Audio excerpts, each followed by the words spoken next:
Hello and welcome back to my channel. Make sure you like and subscribe to my channel. Let's begin. Ash Ketchum was a 16-year-old boy who preferred his independence and solitude. He had traveled through all the regions and met every professor, with his loyal partner Pikachu always by his side. Ash had completed the Pokédex and had a special friend that only his Pokémon knew about, Mew.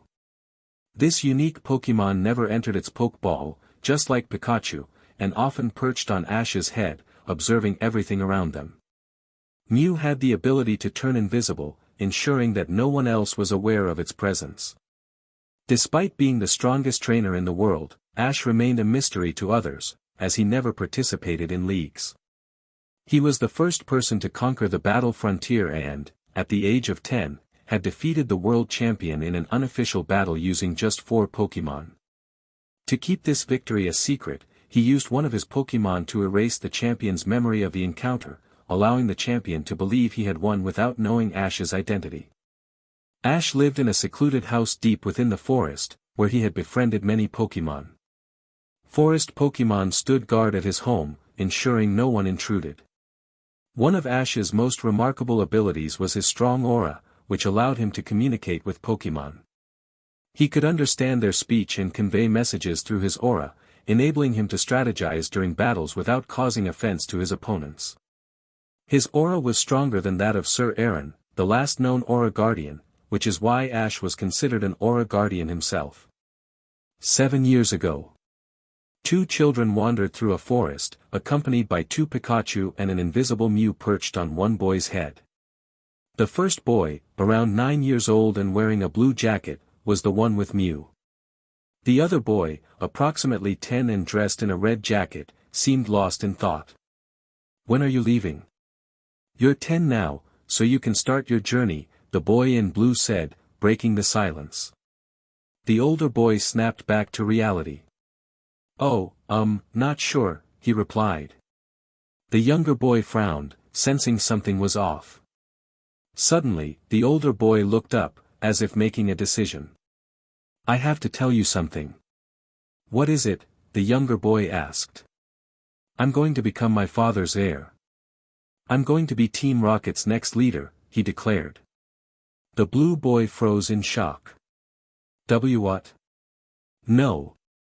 You can't. We made a pact, remember? As brothers.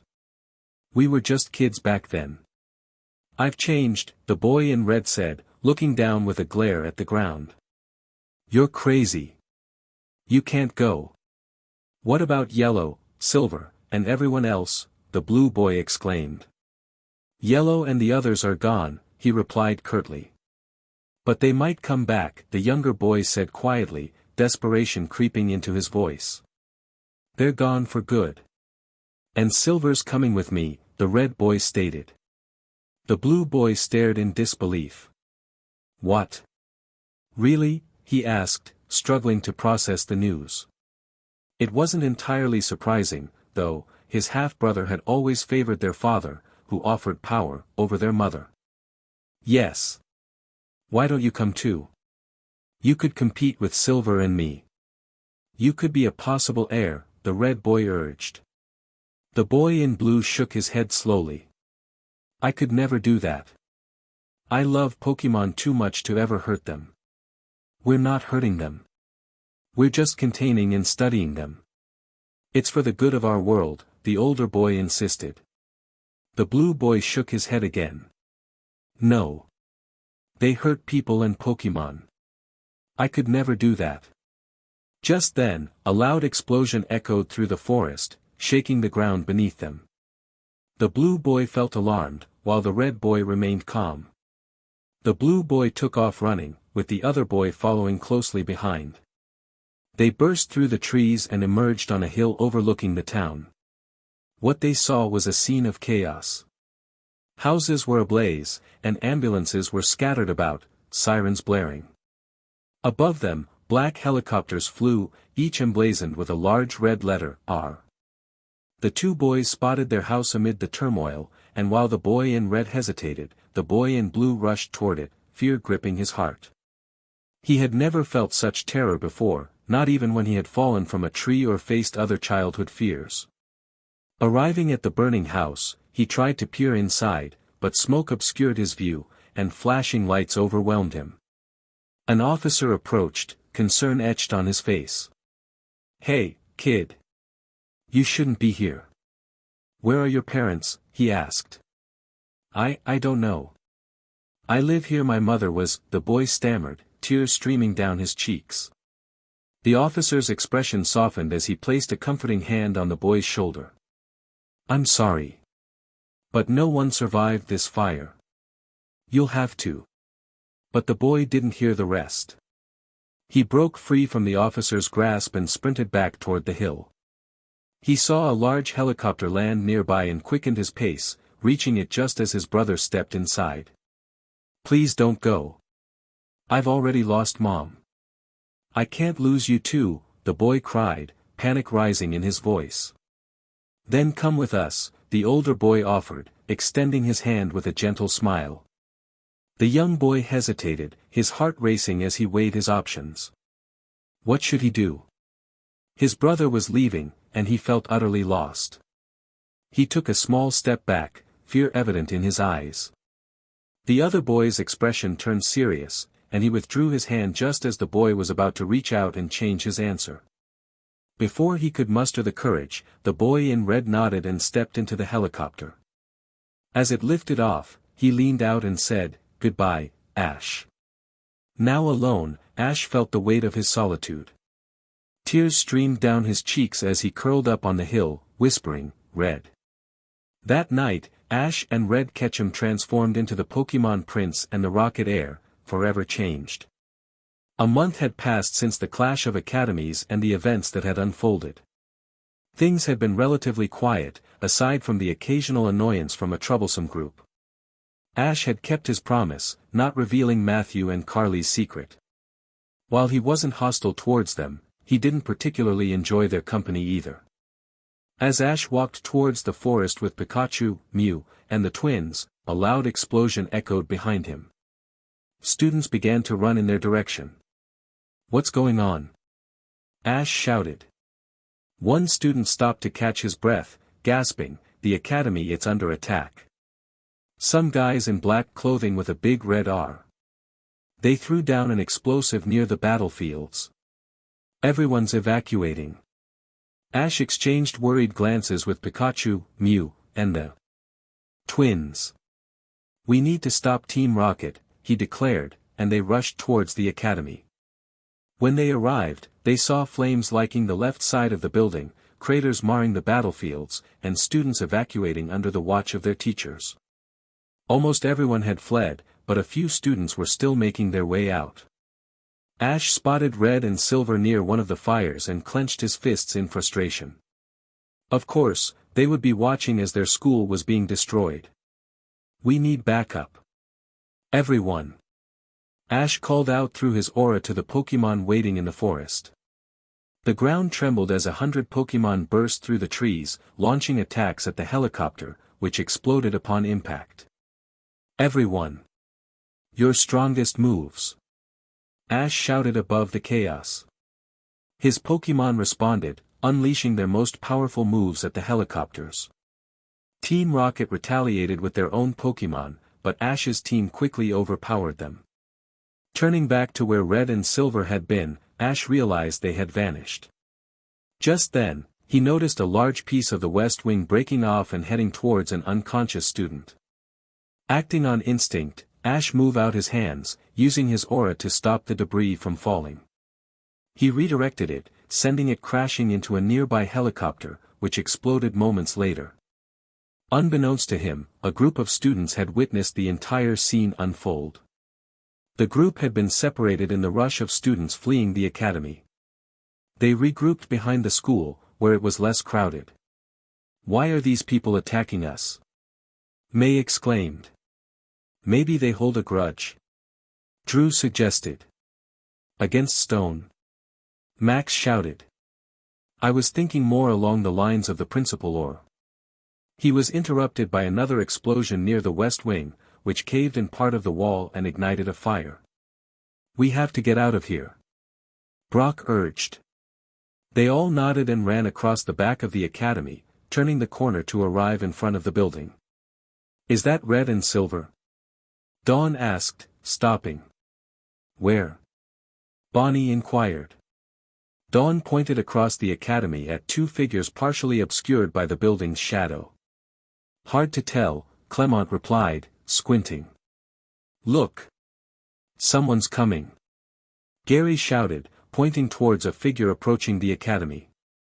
Is that Ash? Serena exclaimed. Why is he here?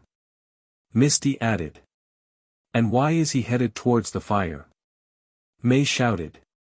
They started towards him when the ground began to shake. What's happening? Gary asked. Suddenly, a swarm of Pokémon burst through the trees, firing moves at the helicopter. Everyone! Your strongest moves! Ash commanded. The Pokémon unleashed their attacks, causing the helicopters to explode on impact. Wait, they're all listening to him. That means they're all his Pokémon. Max exclaimed. No way. Drew replied. Look! That debris is going to hit that kid. Bonnie shouted. The group turned to see the large piece of building heading for the unconscious student. They watched in shock as it stopped midair, surrounded by a strange blue glow, before launching itself at a helicopter, resulting in another explosion. Look at Ash! Misty shouted. They turned to see Ash glowing blue, enveloped in aura. Nearby, Matthew and Carly were running towards the academy, determined to help.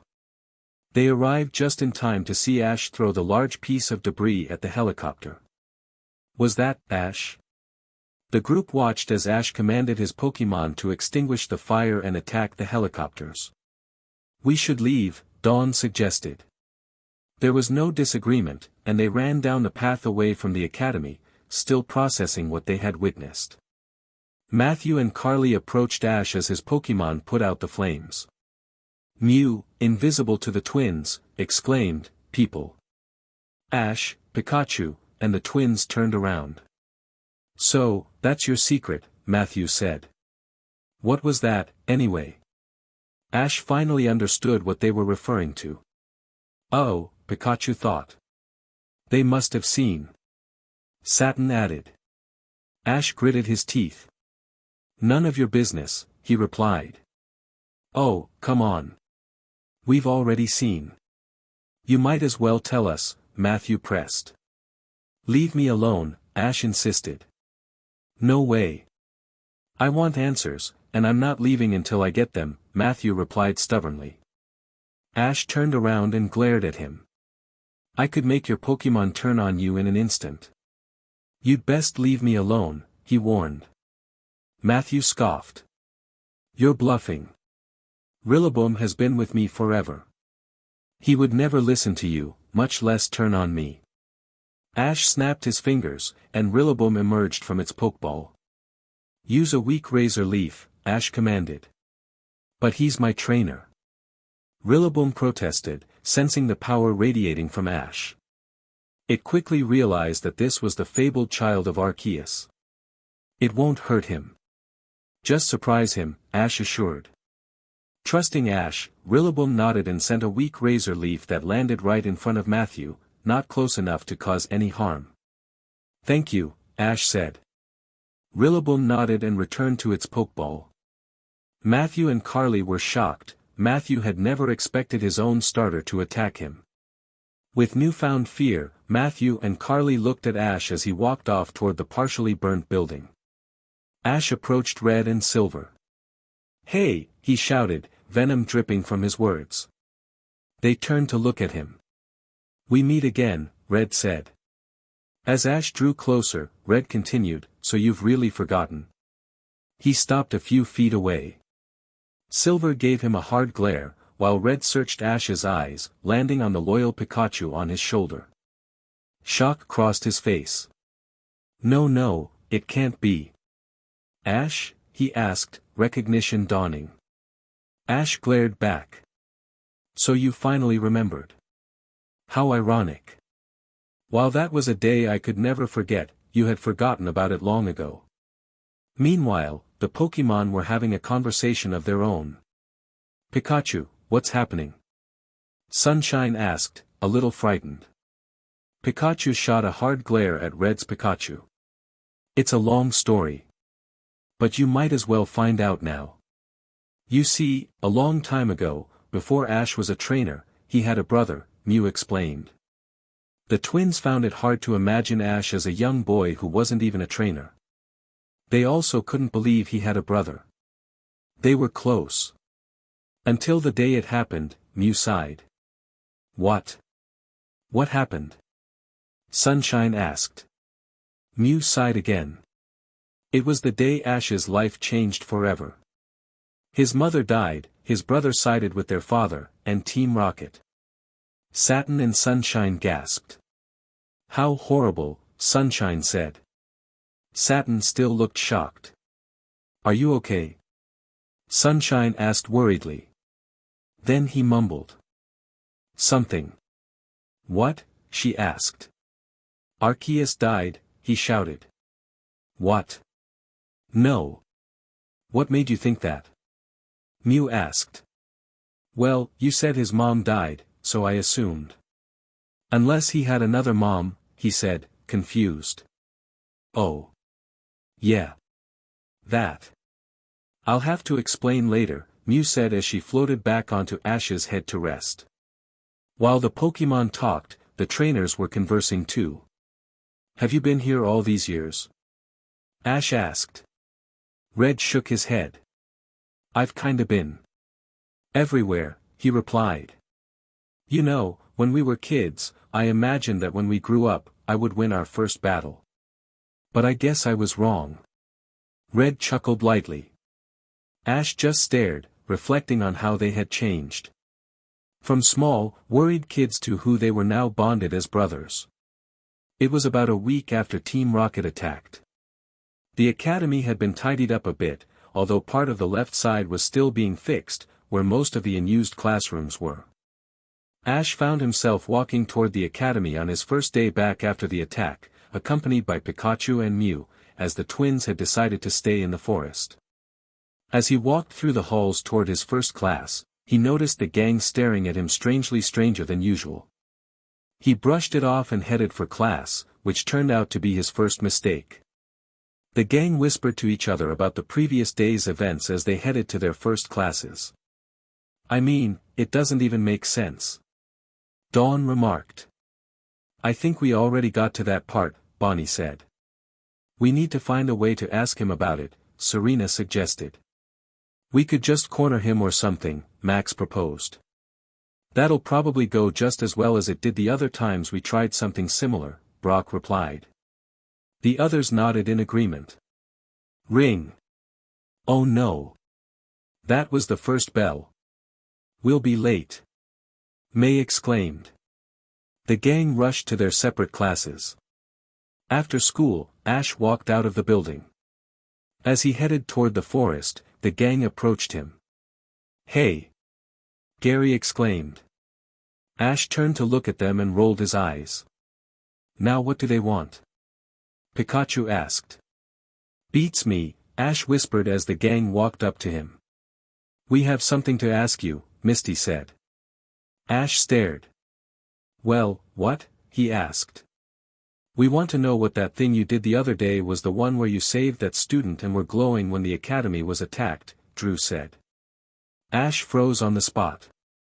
"Well, that makes 13 people who all found out in one day," Mew commented.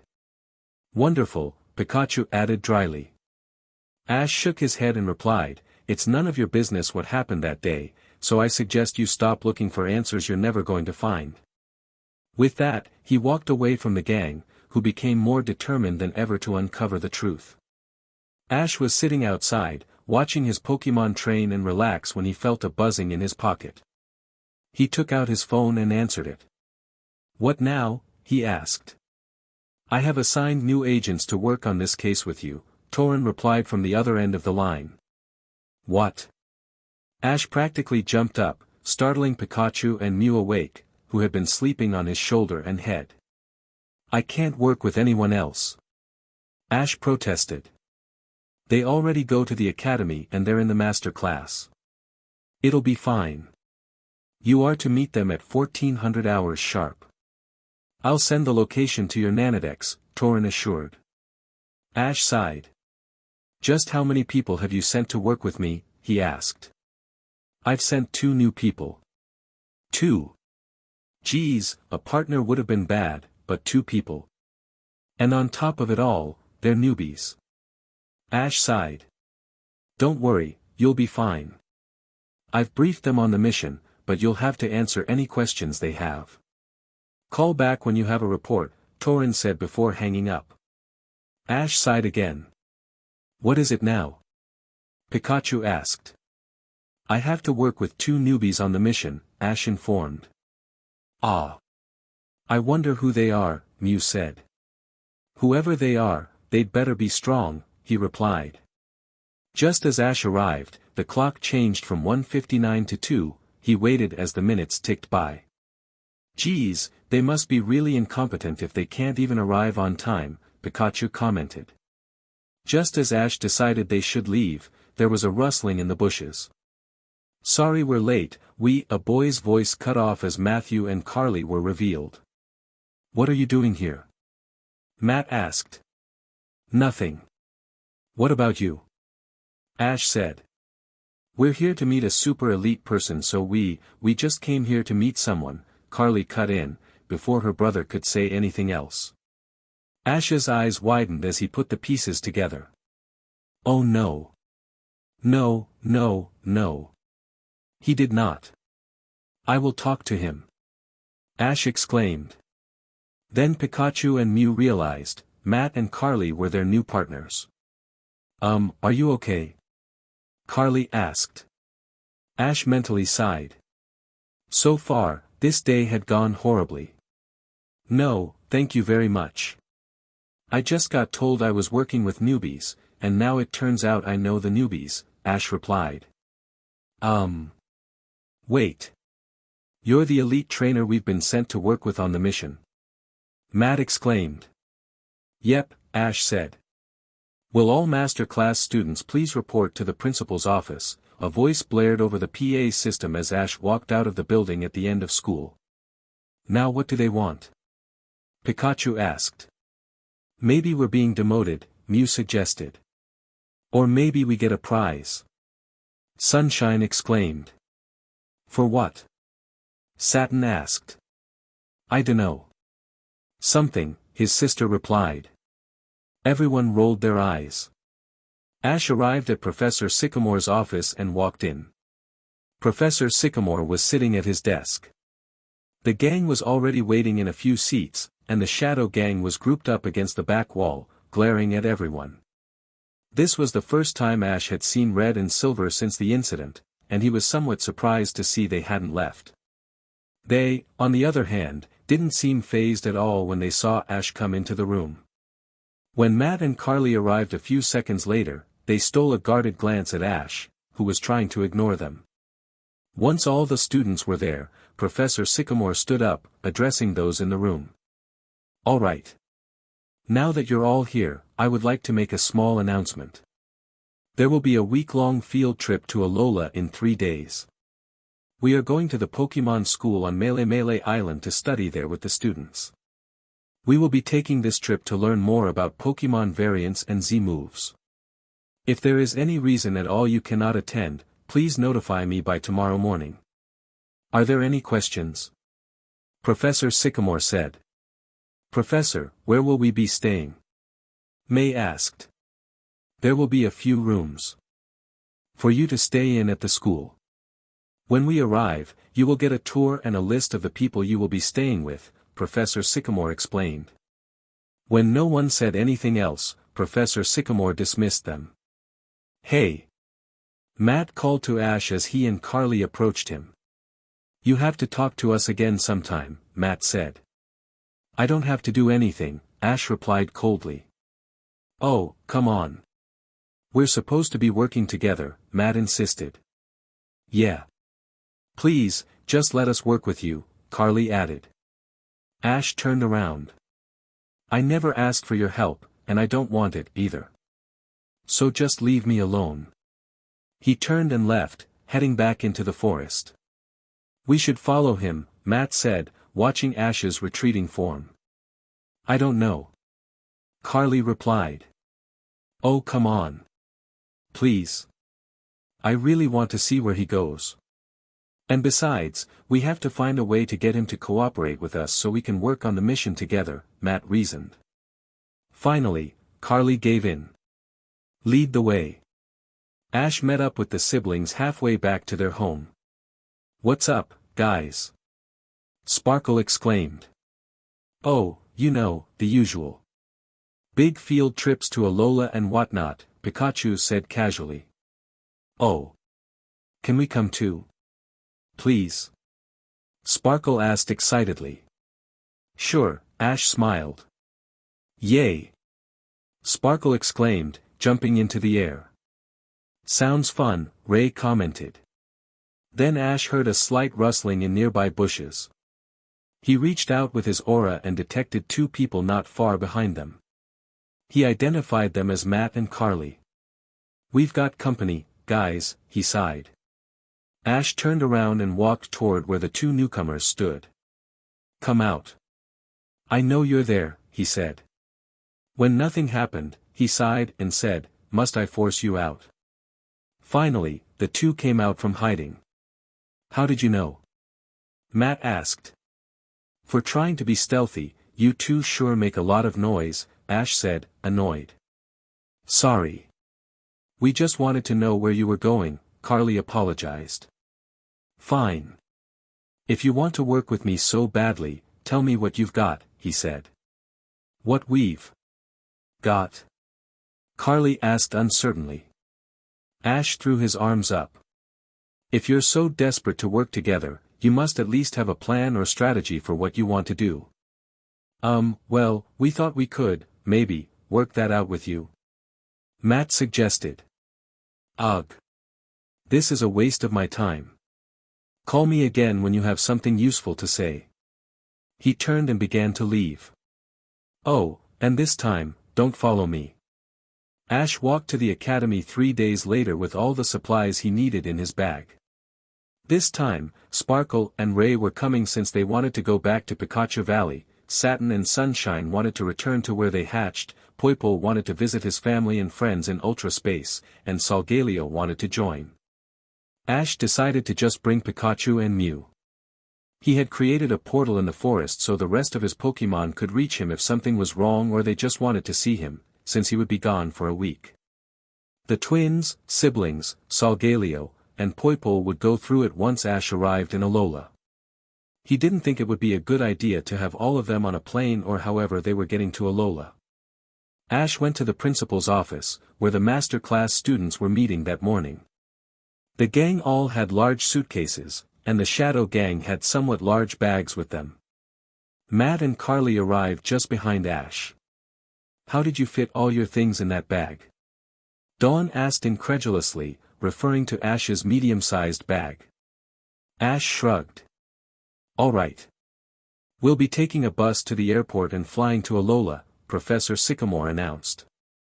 They went outside as a bus drove in. They all piled into the bus, and Ash got in the very back seat, sitting by himself. They drove off, and about an hour later, they arrived at the airport. After getting out and heading inside, Professor Sycamore booked tickets for everyone.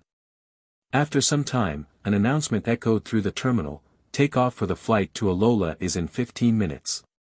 Please be at the boarding gate at least 10 minutes prior to takeoff. Thank you. Come on, we need to go to gate B6, Professor Sycamore said, leading the group. It took them about 7 minutes to reach the gate, where they heard another announcement, please line up at the boarding gate in an orderly fashion. The group boarded the plane, and Ash found his assigned seat, 25D, next to the window. He placed his bag by his feet and looked out at the view. Moments later, he noticed Red sitting down beside him. Hey, Red greeted. Ash stared at him, surprised. Why are you still here? He asked. Red seemed taken aback. Why not? He replied. Aren't you afraid? I know you're here. The League knows you're here. Why didn't you bail? Ash pressed. Red smirked slightly.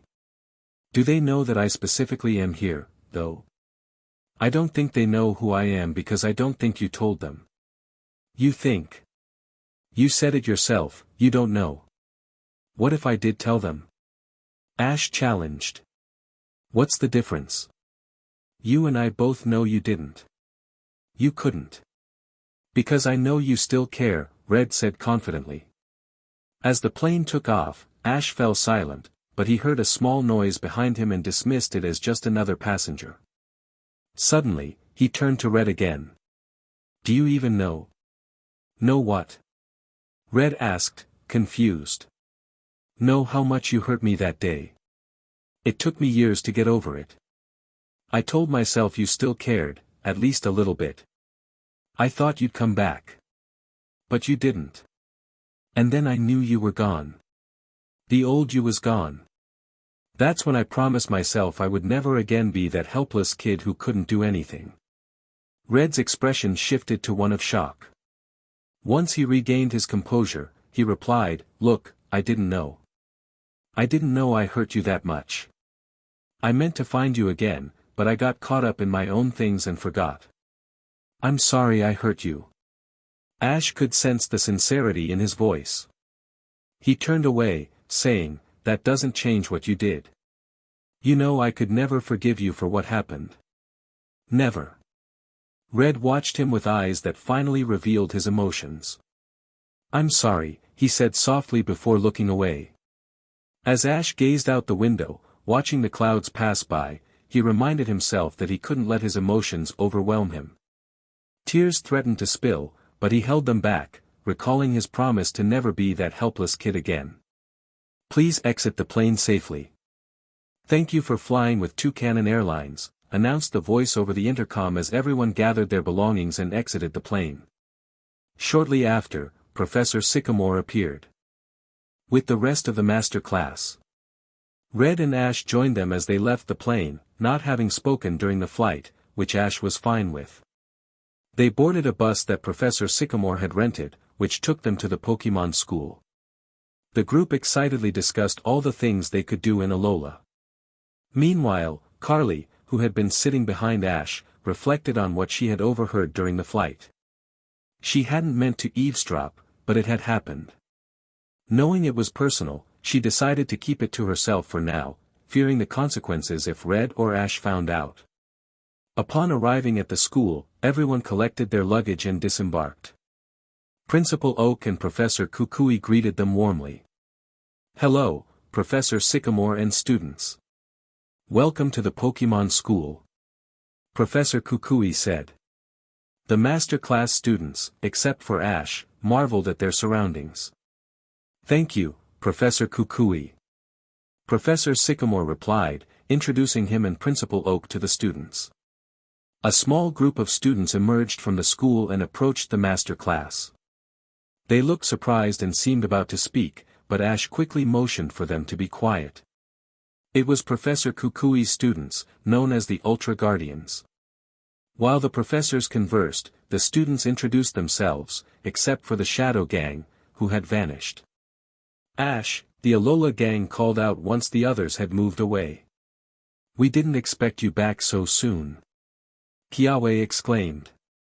Yeah. And we didn't know you went to school. Mallow added. Ash managed a small smile, thinking about Gladion. Just then, Gladion appeared, accompanied by his Lycanroc and Umbreon. Ash, he said, surprised. Big brother. Lily chimed in. I didn't know you'd be back so soon, Gladion remarked, glancing around at the students and professors. You're with them, I suppose. Ash nodded. As the gang gathered, Ash took the opportunity to slip away with Gladion. You know, we haven't seen any Ultra Beasts since you left, Gladion mentioned, and Ash couldn't help but smile at the thought of Necrozma doing its job well. This reminded Ash of something he had been told in Ultra Space. There is a hidden island that humans don't know of. It is called Shinwa Island. It is a place where legendary, mythical, and undiscovered Pokémon live and rest. He thought about visiting there since he hadn't had the chance last time.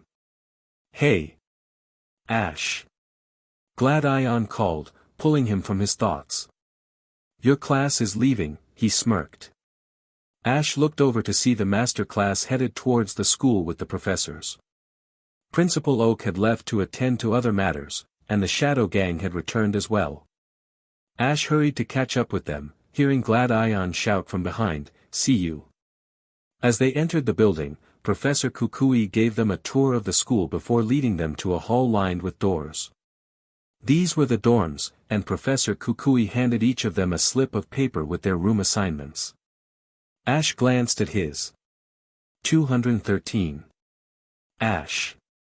Carly. Silver. Seeing Silver's name made Ash grit his teeth. Of course. Meanwhile, the gang was gathered in the room assigned to Serena, Max, and Gary, discussing ways to uncover the mystery of Ash's unusual power. "We need to learn more about Ash. If we can dig into his background, maybe we can figure it out," Clement suggested. The others nodded in agreement. "But how are we going to find out about him?" Drew asked. "I don't know, but he definitely has a strange past," Max replied. Bonnie asked, "And how do you know that?" Max explained, "I tried to access his files a few days ago. I snuck into Professor Sycamore's office and found that Ash's file was empty, only listing his name, age, and date of birth." "What's his birthday?" Bonnie inquired. It was marked over with a marker," Max admitted. "How old is he then?" Brock asked. "That was marked over too. The only real information was his name," Max said, sweat forming on his brow. "That doesn't help us," May remarked. Max continued, "I also hacked into the online student files. I could access most of them easily, but when I clicked on Ash's, it said, classified and required another password. That's strange. Why would his file need such heavy security?" Dawn wondered. "I don't know, but there's more," Max added. "What is it?" May pressed. "On my way to Ash's file, I accidentally clicked on another one that was also marked classified," Max revealed. "Whose was it?" Misty asked. "Red's. Degree." Ash was unpacking his belongings when he noticed Carly enter the room. "Hey," she said, her voice tinged with uncertainty.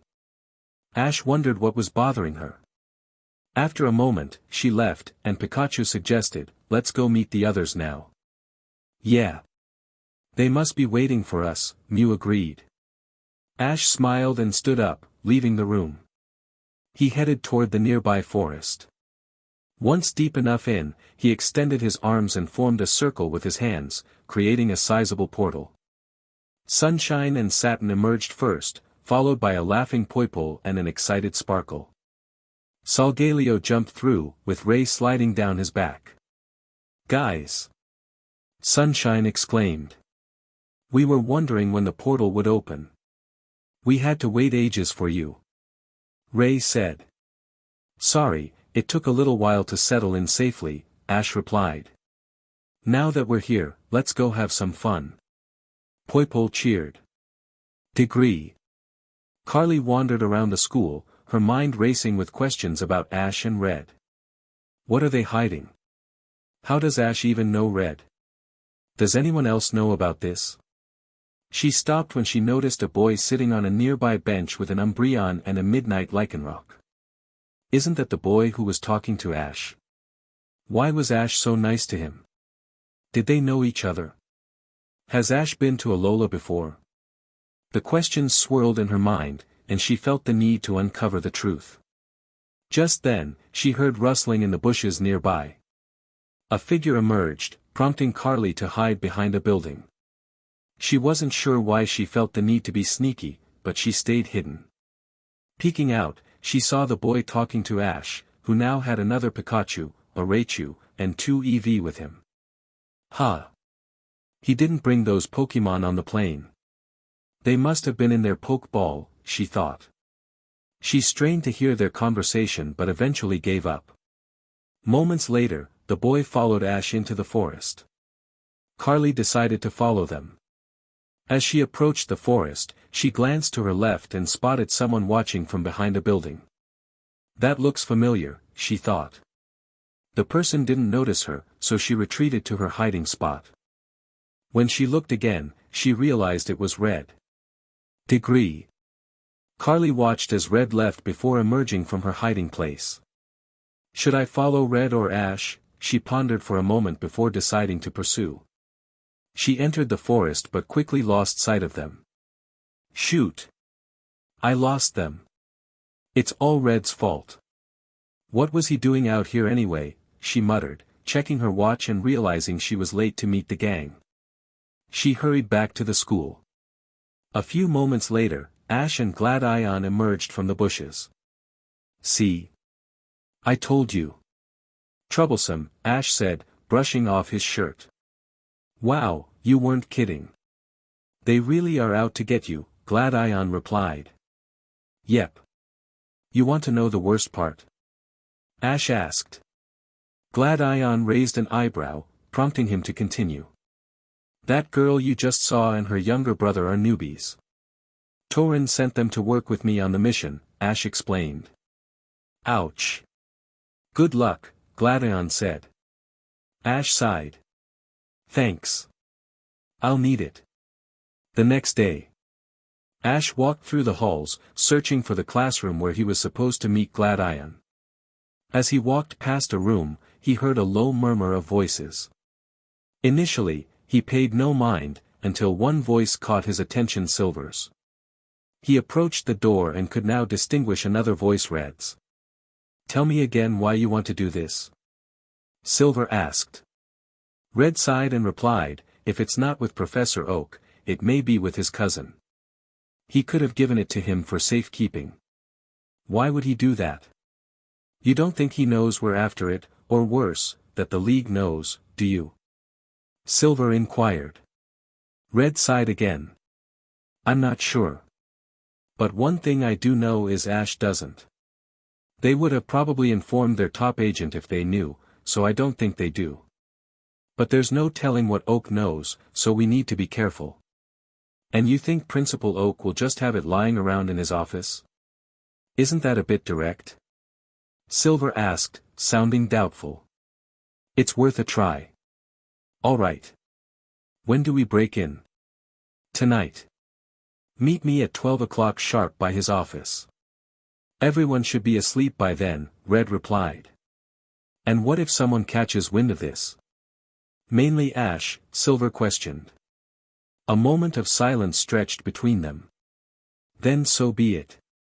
Matt was pulled away from the door connecting to the classroom where Red and Silver were by his sister. Come on. We have to do something, he exclaimed. Keep your voice down, his sister scolded. They went to Carly's room. With Ash and Silver out, they were alone. What even happened back there? Matt asked. I'm not sure. But if they're going to break into Principal Oak's office, we need to stop them, Carly replied. Right. But. Matt trailed off. But what? Carly asked, a little concerned. But what if we can't? I mean, we already know they're really strong. Shouldn't we get backup? Matt suggested. Backup? Like who? Carly asked. We could ask someone from the gang, Matt replied. I suppose. Carly said, albeit a little uncertainly. Hey, what if we ask Ash? We're on the same mission anyway, Matt proposed. No. Let's do this without him. Then maybe we can prove we can be useful too. We can show him that we can handle things, Carly said determinedly. Matt nodded, feeling renewed strength. All right. Let's go stop those two. Matt and Carly stayed in Carly's room until nearly midnight. To their surprise, Silver and Ash had not returned. Let's go now. We can get there early, Carly suggested, and Matt nodded in agreement. They left the room and quietly navigated the halls towards Principal Oak's office. The atmosphere was eerily quiet, with everyone else asleep. Carly watched the minutes tick by on a nearby wall clock. It's time, she thought as the clock struck midnight. Just then, she heard footsteps approaching. Come on, she whispered, pulling her brother behind a corner a few doors away. The footsteps stopped in front of the office door. The siblings took a chance and peeked from their hiding place. Red and Silver stood there. You ready? Red asked. You know it, Silver replied. Just then, Matt felt a strange tickle in his nose. He tried to hold it back, but it escaped. Ah, achoo. Carly froze and slowly turned to see her brother's guilty face. She felt like scolding him. Looks like we have some visitors. And not the ones we expected, Silver said, noticing Matt and Carly as they emerged from their hiding spot. You can't go in there. Carly exclaimed. Oh. And who's going to stop us? Silver asked confidently. We are. Matt declared, regaining his composure. Go Obstagoon, he shouted, releasing the blocking Pokémon. Go Cursula. Carly exclaimed, throwing a Pokeball that revealed the coral Pokémon. Silver smirked. Come on out, he said, throwing a Pokeball. Ursaring appeared, giving a mighty roar. Red threw a Pokeball, revealing Macamp. Bring it on. Meanwhile, Ash watched as Red released his Pokémon. His weakest. He doesn't even deem them a challenge, Ash thought. He had come a bit earlier to stop Red and Silver but had ended up hiding when he discovered it was Matt and Carly instead. He had disguised himself with invisibility and was observing the scene unfold before him. Soon, the confrontation began. If they fight in here, they'll destroy the place. Pikachu said through aura. Can you teleport them somewhere else? Mew asked. No. They'll notice and become suspicious, Ash replied. What about another dimension that looks exactly the same? Oh, or maybe a place where everything is an illusion. Mew suggested. That's ridiculous. None of those would work. Pikachu exclaimed. Ash tuned out their bickering partners as he thought of a way to prevent damage to the school. He concentrated, and an invisible sound barrier formed around the battling Pokémon and their trainers. Now, no one would hear them, and no damage would be inflicted on the school. Use Pin Missile. Matt commanded. Obstagoon launched missiles at the opposing Pokémon, landing a direct hit and creating smoke. When it cleared, Ursaring and Macamp stood unharmed. Now use Payback. Silver ordered. Ursaring rushed forward and hit Obstagoon with a close-range payback, inflicting heavy damage. Cursula, Power Gem. Carly shouted, trying to assist Obstagoon. Cursula shot a beam at Ursaring. Dynamic Punch, Red commanded. Macamp intercepted the beam, destroying it and hitting Cursula, throwing it back. Obstagoon, use Double Edge and Headbutt. Matt exclaimed. Obstagoon charged at Macamp, positioning its head to attack. Macamp caught Obstagoon's head with both hands. Use Low Kick, Red ordered. Macamp executed a low kick, bringing Obstagoon to its knees. Now Revenge. Macamp swiped at Obstagoon, inflicting heavy damage. Cursula, use Ancient Power. Carly commanded. Cursula sent Ball of Light at Macamp. Ursaring, Thrash. Silver shouted. Ursaring countered the Ancient Power with Thrash, causing an explosion. Use Nightshade. Carly called. Cursula aimed for Macamp, hitting its target and pushing it back. Dual Chop. Red commanded. Macamp bounced back and hit Cursula with Dual Chop, throwing it backwards. Use Fury Swipes. Silver ordered. Ursaring swiped at Cursula. Now finish it with Hammer Arm. No. Obstagoon, use Takedown. Matt shouted. Obstagoon ran at Ursaring using Takedown. Both slammed into the wall. Use seismic toss, Red commanded. Machamp took advantage of the distraction to grab Cursula and slam it down. Now Hammer Arm. Ursaring pushed Obstagoon back before hitting it with Hammer Arm, sending it flying into the opposite wall and causing a small explosion. When the smoke cleared, Obstagoon was nearly fainted, while Cursula weakly got back up. "Quit it," a voice said. Everyone turned to see Ash, who had dropped his invisibility. Next to him, Pikachu was sparking its cheeks. "Stop toying with them," Ash said. Matt and Carly looked at him, shocked and confused. Red smiled slightly. "So you figured it out?" "Figured what out?" Carly asked, a bit fiercely. "We were holding back. That was barely half our power," Silver replied. "What? Why?" Matt asked, astonished. "Because you couldn't stand our full power. We thought we'd amuse you," Silver said. "And you did. Now stop."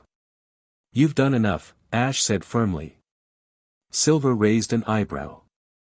"And I suppose you've come to help your little friends?" "I'd have never imagined the League would stoop so low as to accept such weaklings." "Hey!" Matt exclaimed.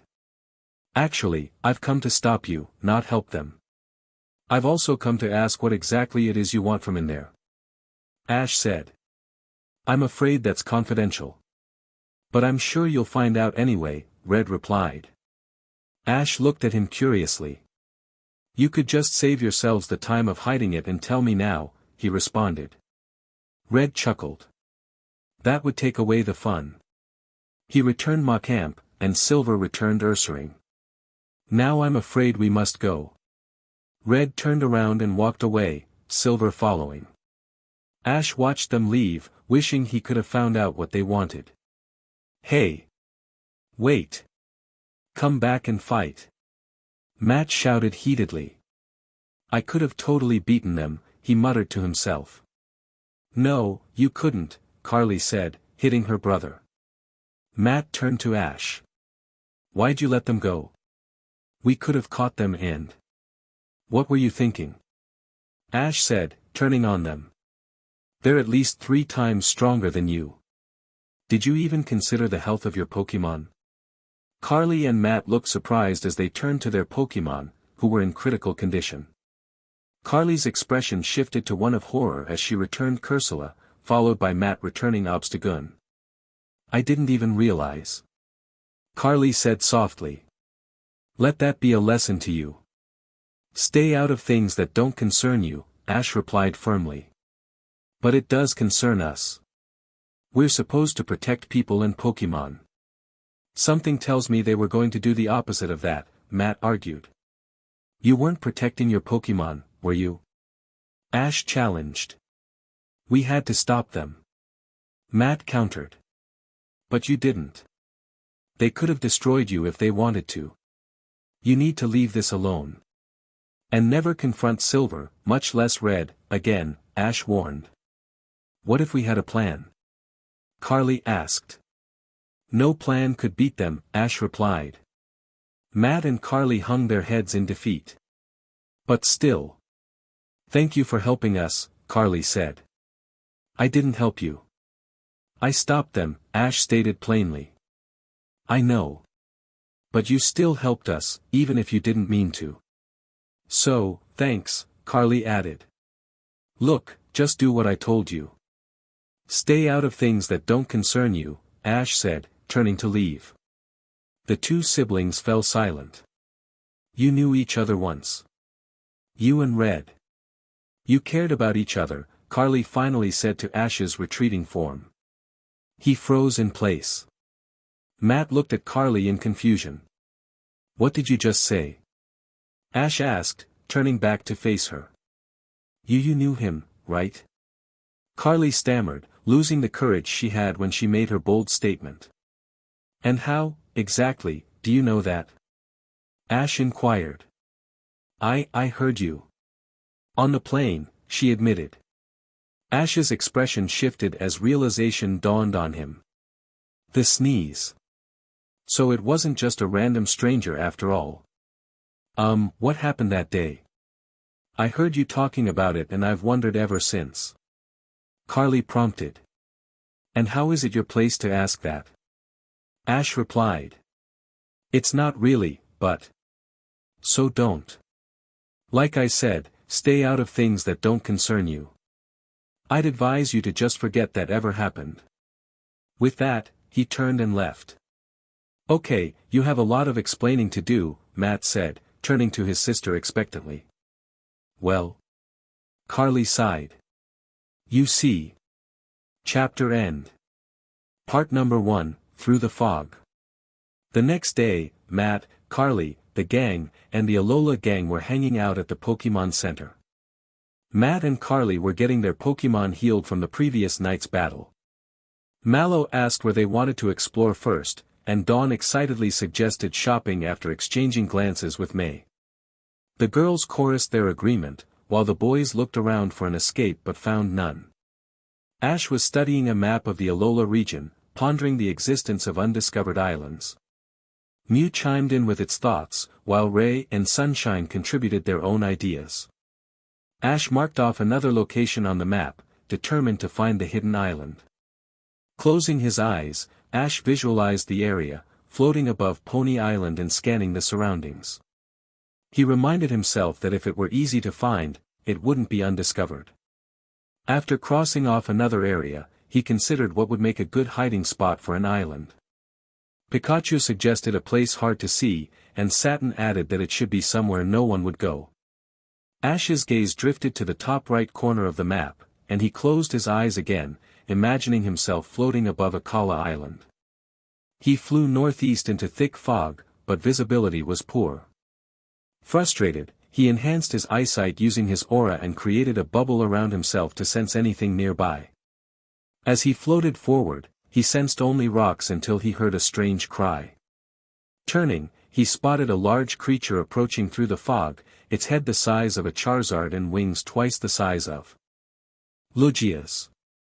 As the creature entered his aura bubble, Ash felt the bubble pop and stared in shock. He decided it was time to leave and quickly gathered his things. His Pokémon looked up at him curiously, and when asked if he found something, he confirmed it. He teleported them back to the area above the fog. The twins and siblings were amazed, and Pikachu exclaimed about flying. Ash corrected them, noting they were floating. He suggested the twins change forms to make it easier for him, and they nodded in agreement. They glowed and evolved into Sky Eon and Dragion, respectively, and began to hover. Ash instructed everyone to explore different sections of the fog and to communicate through aura if they found anything. After about 10 minutes, Ash heard a chant warning them to leave the haven or face consequences. He recognized the voice as coming from the creature he had seen earlier. His Pokémon returned to him just as the creature approached, and Ash realized they had indeed found something. The siblings combined their thunderbolts into one powerful attack, while Satin used Dragon Rage and Sunshine summoned a hurricane. Mew added its ancient power, resulting in a small explosion. Suddenly, a giant solar beam broke through the fog, heading straight for them. Siwei. Chapter end. Part number 2, Protectors, Shaymin. Previously. The moves connected, causing a small explosion. They heard a small cry, but couldn't tell what had happened. Suddenly, a giant solar beam broke through the fog, heading straight for them.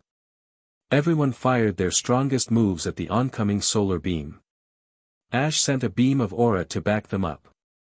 The solar beam and the powerful attacks met, resulting in a large explosion that sent wind pushing them all back. Waves splashed in the water. Nearby, many of the people living on the island of Akala wondered what kind of being had created the explosion.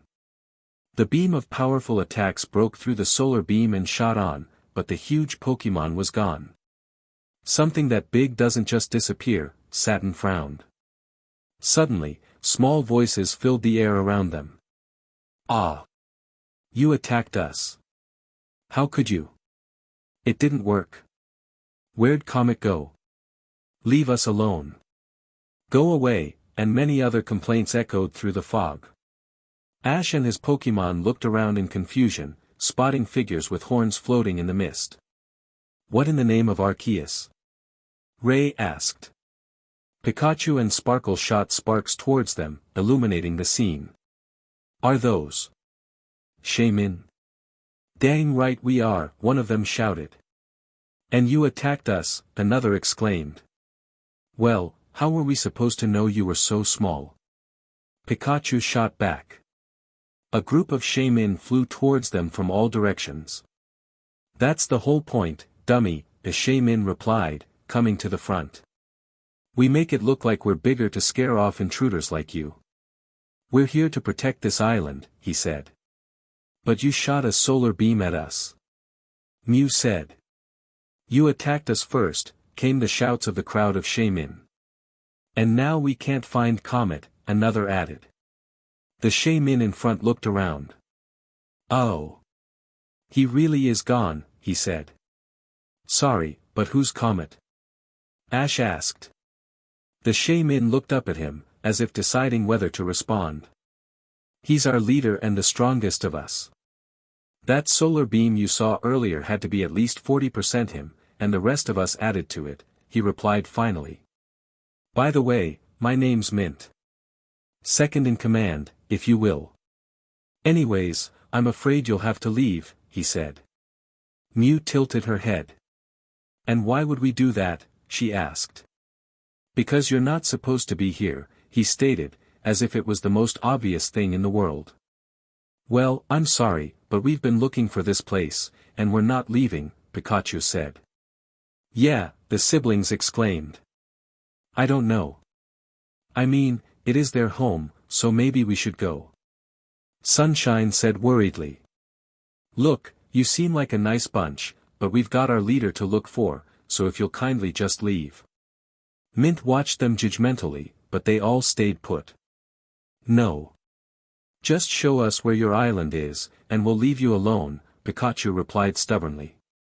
Mint sighed. Okay. How about this? We'll have a Pokémon come from our island to see whether or not you hold ill intent. If you don't, we'll show you where it is. Ash and his Pokémon silently looked at each other and nodded. Okay, Ash said. Mint nodded and looked at the group of Shaymin. Another one flew forward, and Mint said something to it. It flew off quickly. About 2 minutes later, a Pokémon appeared. Mint? A Curlia stood, looking around curiously. I brought her just as you instructed, the Shaymin who had flown off said. Apparently, the Curlia had teleported them both back. Good. Now, could you please tell us whether these people have ill intent? Mint asked the Curlia. She nodded and faced Ash and his Pokémon, using her powers to sense their emotions. In Pikachu, she sensed anticipation and slight distrust. In Mew, she felt happiness, excitement, and playfulness. In Satin, she sensed a bit of distrust and curiosity. In Sunshine, she saw curiosity, excitement, and overall happiness. In Sparkle, she felt enjoyment and interest. In Ray, she sensed contentment, interest, and anticipation. In Ash, Curlia sensed turmoil. She wasn't sure what the dominating emotion was, as there were so many: distrust, sadness, interest, anger, apprehension, bitterness, and overall tiredness. Curlia was pretty sure he wasn't a threat, but more of someone who kept everything to themselves. There. Good. All right. You may return to the island, Mint said. Curlia nodded. Glad to be of service, she said before disappearing. Mint turned to Ash and his Pokémon. Follow us. They followed Mint and the rest of the Shaymin as they flew through the fog. As Ash looked around, observing the area, he noticed something in the water. It was a rock in the shape of a crude star underwater. As they continued on, Ash noticed another, and another. So they form a path. Suddenly, they broke through the fog and arrived at an island. This is Shinwa Island. Christmas Special, the Cake-tastrophe. Ash, Pikachu, Mew, Sunshine, Satin, Sparkle, and Ray were walking through the streets of Lumio City. Sparkle and Ray were invisible to avoid attracting attention, as Ash was already accompanied by 5 Pokémon.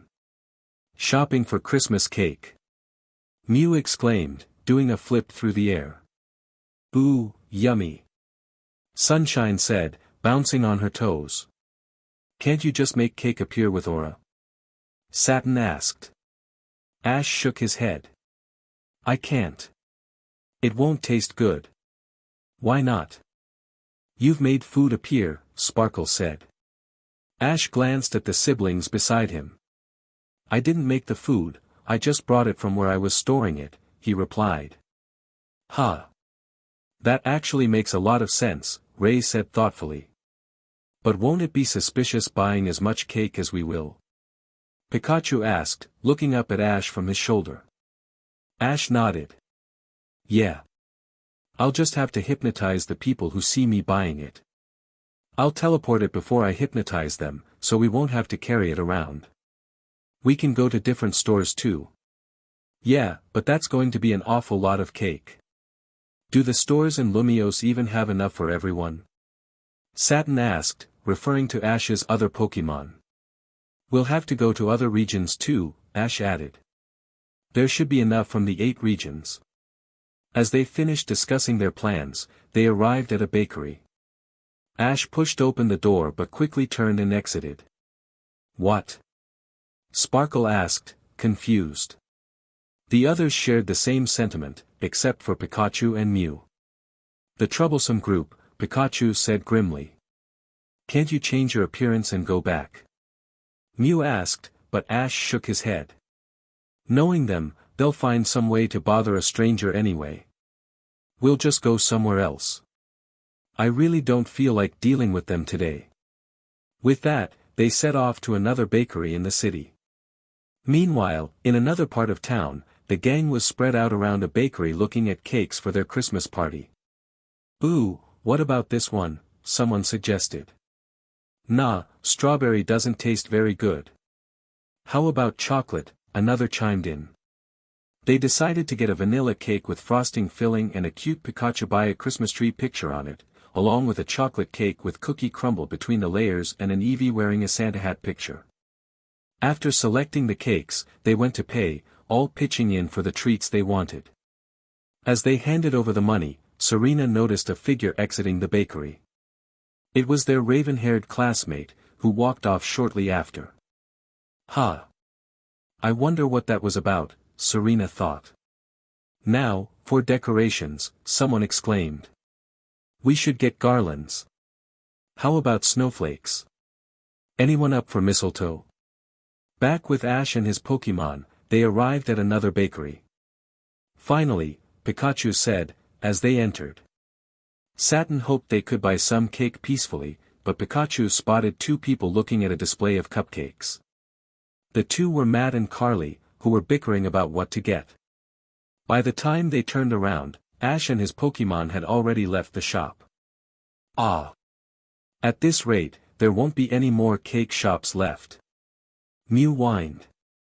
There are still other cities and regions, Ray reminded her. Mew grumbled in response. Come on. There aren't any more shops in Lumiose, so we'll have to go to another city. Ash led them into an empty alley and teleported them to a different city in Kalos. Unfortunately, many of the cake shops they tried were sold out.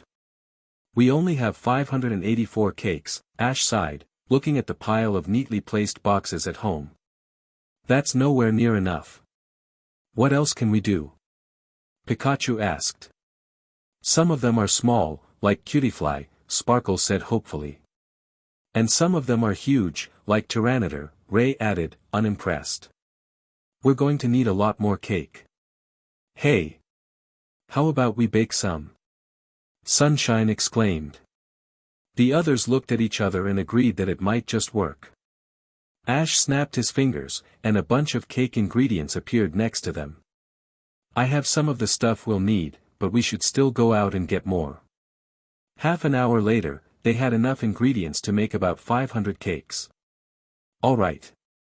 Let's get started. All his Pokémon pitched in, and the resulting chaos was nothing short of a cake-tastrophe. Hey! Move over. Gardevoir, that's 2 tablespoons, not teaspoons. Stop it, Gengar. Grookey, Totodile, I swear. Who's making all that smoke? Diden, I think you're making it worse. You're going too fast, Ninjask and Elekid. It's getting all over my fur. Whooper. You spilled another one. Not you too, Apom. Munchlax. The Bull Meltan. The psychic Pokémon were trying to measure ingredients, but many got the numbers wrong. Grookey and Totodile were causing chaos, while Gengar was scaring everyone. The fire Pokémon were supposed to bake the cakes, but the temperatures were often too high, leading to confusion and smoke. Gummy kept getting scared when Diden came near, resulting in spilled batter. Ninjask and Elekid stirred too quickly, splattering batter everywhere, and several Pokémon carrying cakes ended up dropping them. The kitchen was a whirlwind of activity, laughter, and a bit of chaos as they all worked together to create the perfect holiday treats. Munchlax was busy sneaking ingredients and munching on them, while Meltan was nibbling on the metal tools. By the time they ran out of supplies, there was a mess of batter and frosting everywhere, but not a single cake to show for their efforts. Ash could feel a headache coming on. It's just wasted money, Sparkle said, trying to lift everyone's spirits, but it wasn't working. Ash sighed, I guess we'll have to ration the cake we have. The others sighed in agreement. If only we could have gone sooner and gotten the cake before it sold out, Ray lamented. Pikachu perked up at his brother's suggestion, and Mew blinked, suddenly inspired by the same idea. Ash nodded enthusiastically, I'll be back in a flash. Mew disappeared, leaving the siblings and twins looking at each other in confusion. Moments later, Mew reappeared with another Pokémon. Celebi, she exclaimed. Hi. Celebi waved cheerfully. Satin and Ray's eyes lit up in recognition. I'm still confused, Sunshine admitted. Me too, Sparkle added. We're going to go back in time and get more cake before it's all gone, Mew explained. Ooh. Celebi blinked and looked at Ash. Why did you need me? You could have gone back yourself, she asked. Nah, too many rules to follow and too many ways things can go wrong, he shrugged. Celebi rolled her eyes and turned to the others. Ready? They all nodded, and in an instant, they vanished. When they reappeared, the scene was much calmer, with Pokémon lounging about. They noticed their trainer and fellow Pokémon, along with a new green addition. It was clear to everyone that something was different about the newcomers. Don't mind us, we're from the future. Mew said cheerfully. Celebi facepalmed, thinking, ah, that explains it. Come on. Let's get shopping. Sunshine exclaimed. Ash teleported them to Lumiose, where they repeated the process of buying cakes, teleporting them home, and moving on to the next shop. Soon, they had amassed about 500 cakes. That should be good.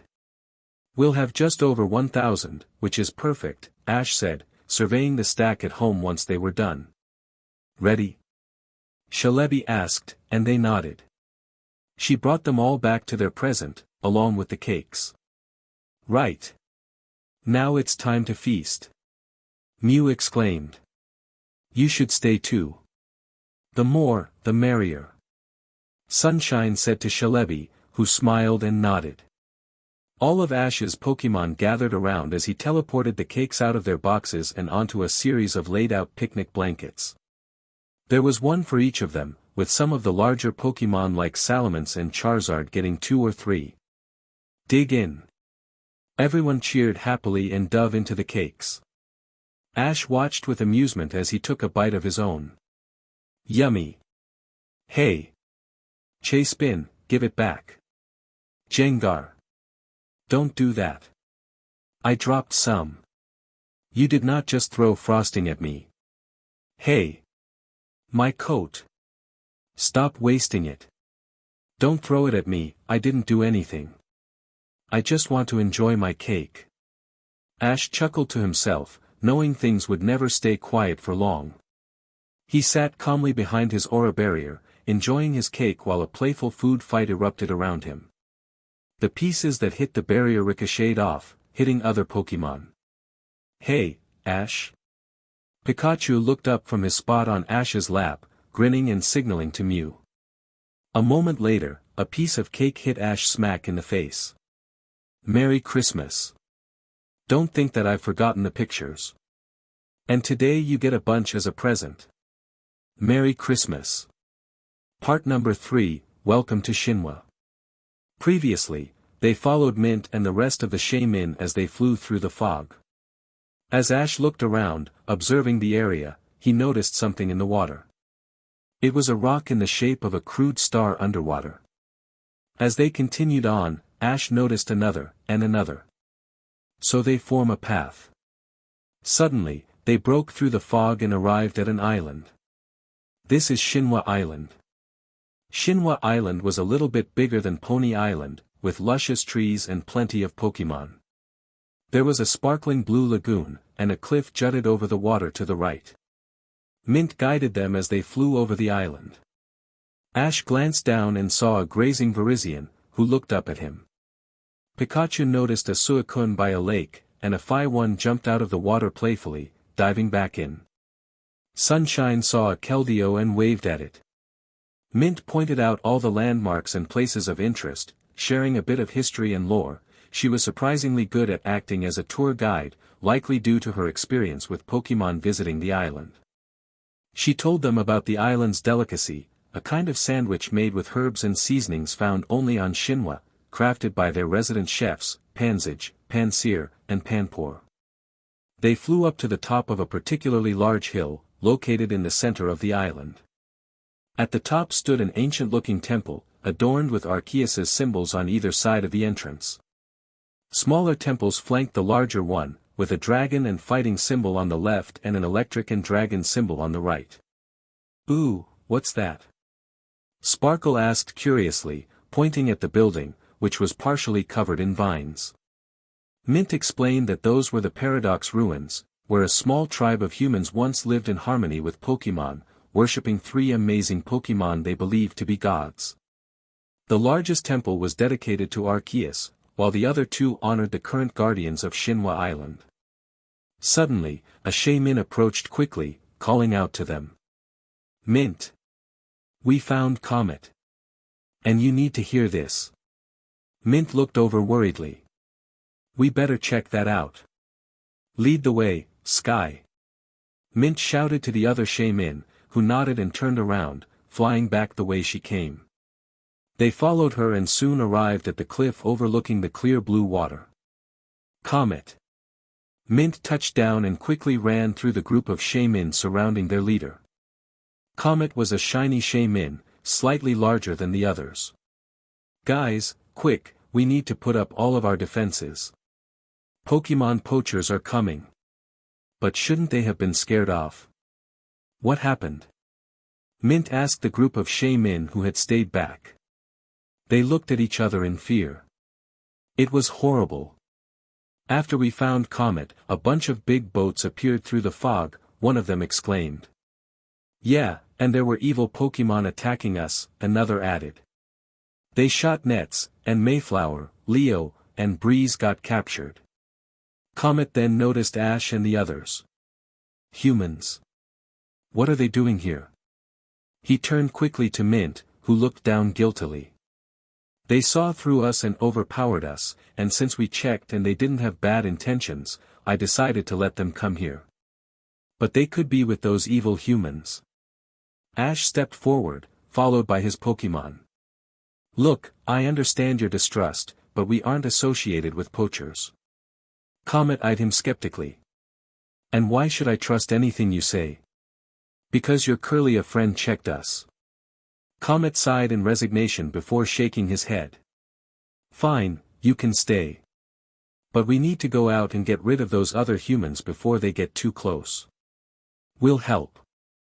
Sunshine exclaimed, and the others agreed. Comet nodded at them, not wanting to waste any more time arguing. "Let's go." They all took off, following behind the shiny Shaymin. They flew as fast as possible, breaking through a thick fog. A beam of light pierced the fog, followed by a distant shout of "over there." Suddenly, they were bombarded by multiple attacks from three sides. As they emerged from the fog, all the Pokémon attacked, and Ash shot out a barrage of aura spheres. Nets were fired from the three large ships, now identified as their adversaries. From their high vantage point, Ash couldn't see them very well, but it looked like they no. Concentrating his aura into his eyes, he enhanced his eyesight and looked down at the boats. Sure enough, he was right. On the side of each boat was a big red letter R. Ash grimaced. Luckily, they were high enough up to just be large dots against the sky. There's no way they'd recognize him. Still. Ash looked around the deck of the largest ship, which seemed to be leading the assault. Multiple Team Rocket grunts operated the net-firing cannons while others commanded their Pokémon in battle. Just then, a flamethrower blasted from somewhere near the front of the ship. Ash looked over and saw a large Charizard, just barely smaller than his own. However, standing behind it. Part number 4, Defending the Island. Previously, Ash looked over and saw a large Charizard, just barely smaller than his own. However, standing behind it. A split second later, as he looked down, Red met Ash's gaze directly. Ash had previously insisted there was no way this could happen, but with Red involved, anything seemed possible. In an unusual burst of frustration, Ash released a beam of aura aimed at the ship. There was no specific target, but the shock was undeniable when the beam simply vanished. Ash blinked in disbelief. Thinking it was a trick of the light, he fired another aura beam, followed by 2 aura spheres for good measure. They too dissolved before reaching the ship. Staring in astonishment, he focused on his brother, who seemed to be smirking. It was clear Red knew what was happening. Ash considered reading his brother's mind but was met with a sudden headache instead. "Are you alright?" Pikachu asked, noticing Ash's distress.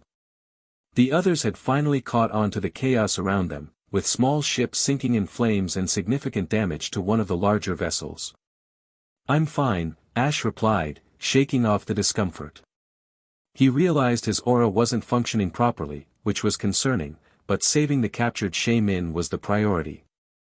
He turned his attention to the deck and spotted a large cage containing 3 Shaymin, huddled together and futilely attacking the bars. Mew, the Pokémon paused from her attack and looked over. "What is it?" she asked. "Follow me. I have a plan, but I need your help." Mew nodded, and they descended, turning invisible to avoid detection. Once beside the cages, Ash whispered, "I need you to use your psychic powers to bend the bars." A few grunts were nearby, but they remained unaware of the unfolding rescue. Mew, curious why Ash didn't use his own powers, focused on the task and silently used psychic to bend the bars, creating a hole for the Shaymin to escape. Cloaked in invisibility, Ash and Mew took off toward the safety of the clouds. Just as they disappeared into a nearby cloud, one of the larger ships began to tilt and sink slowly. "All together now, on 3. 1, 2, 3. Comet commanded, rallying the other Shaymin, who unleashed a powerful attack that tore a hole in another ship's hull. After several more assaults from Ash's Pokémon, the ship rocked violently. However, nets were still being deployed, and a group of Shaymin was captured. 5 down on the left flank. Mint shouted. Comet growled in frustration. "We need more power. The ships are too strong, and there are too many Pokémon firing back. If only we had." Comet was interrupted by 2 loud roars that pierced through the fog. 2 giant glowing figures shot through the hulls of the large ships, causing them to sink as Team Rocket grunts jumped ship in panic. The figures rose into the sky, revealing 2 large dragon-like Pokémon, one red and one blue, glaring down at the remaining rocket ship. Cheers erupted from the Shaymin. "It's the rulers. The Guardians of Paradise. We're saved." "Who are they?" Ray asked, and for once, Ash didn't have the answer. He could only assume they were legendary Pokémon, but he had never heard of them before. They're the Guardians of Paradise, the Paradox Pokémon, Koraidon and Miraidon. They rule over Shinwa Island, a place untouched by humans for thousands of years, so not many know about them, Sky explained. Wow! That's so cool! Sunshine exclaimed. Whoa, they must be really reclusive if even I've never heard of them, Mew added. The group was brought back to the moment as the two legendaries dove toward the last ship. It's their signature moves. Koraidon's collision course. And Miraidon's electro drift. The Shaymin cheered as the duo tore through the giant ship, which began to fill with water rapidly. Smaller lifeboats were deployed but were quickly sunk by powerful attacks. From the sinking ship's rear, a Charizard and a larger-than-average Honchkrow emerged, carrying red and silver, respectively. Ash wished he could take them down, but rescuing the captured Shaymin was still the priority. After freeing their comrades and ensuring no Team Rocket members were left behind, Ash, the Shaymin, and his Pokémon made their way back to the island. Upon arrival, they were greeted by the legendary duo, who had departed after the third ship sank. We have been awaiting the time when the Pokémon Prince would grace us with a visit, Koraidon said, nodding to Ash, who returned the gesture. Nearby, Comet and Mint exclaimed, Pokémon Prince? Yep. Sparkle confirmed. You didn't know? Satin asked. I thought all Pokémon knew, or at least the wild ones, Sunshine pondered. Most Pokémon can sense it in his aura, Mew explained. Ah, well, we haven't been around humans, at least not close enough to sense auras, for a long time, Mint said. We've pretty much forgotten how they're supposed to be, so if his was different, we couldn't tell, Comet added. Ash's Pokémon nodded in understanding. We knew you'd find your way here eventually. Oh, how our guests love to gossip, especially the legendaries, Miraidon said to Ash, who was oblivious to the side conversation among the other Pokémon. Ash raised an eyebrow. Actually, I only found out about the island through an Ultra Beast. And I only learned about you guys about half an hour ago from the Shaymin. Koraidon and Miraidon exchanged glances. Well, I suppose that works too. We've been getting quite a few Ultra Beast visitors a while ago, but now there are much fewer. Do you happen to know anything about that? Koraidon asked, raising an eyebrow. I might, Ash replied with a shrug. Whether I'm willing to share the story depends, though. Do you have any of this island's famous sandwiches I've heard so much about? Ash reflected on his limited knowledge of Paldea, admitting that he hadn't played Scarlet or Violet, nor had he watched Horizons. He felt it was a shame to part ways with Ash and Pikachu. He appreciated the unique sandwich quirk of the region, especially since other regions had memorable signature foods. Koraidon and Miraidon seemed like they would belong to a hidden getaway island, which added to the charm of the setting. On a different note, hints about the final confrontation were emerging, particularly focusing on the aura aspects. However, Ash knew that the actual confrontation was still a long way off. He was trying to fill the gaps in the story and welcomed any suggestions from readers. As he concluded his thoughts, he hoped everyone enjoyed the story and looked forward to future updates, acknowledging that he had learned not to make promises about timing.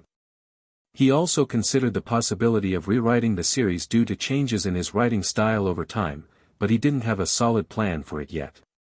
He encouraged feedback from readers, as it could influence future updates.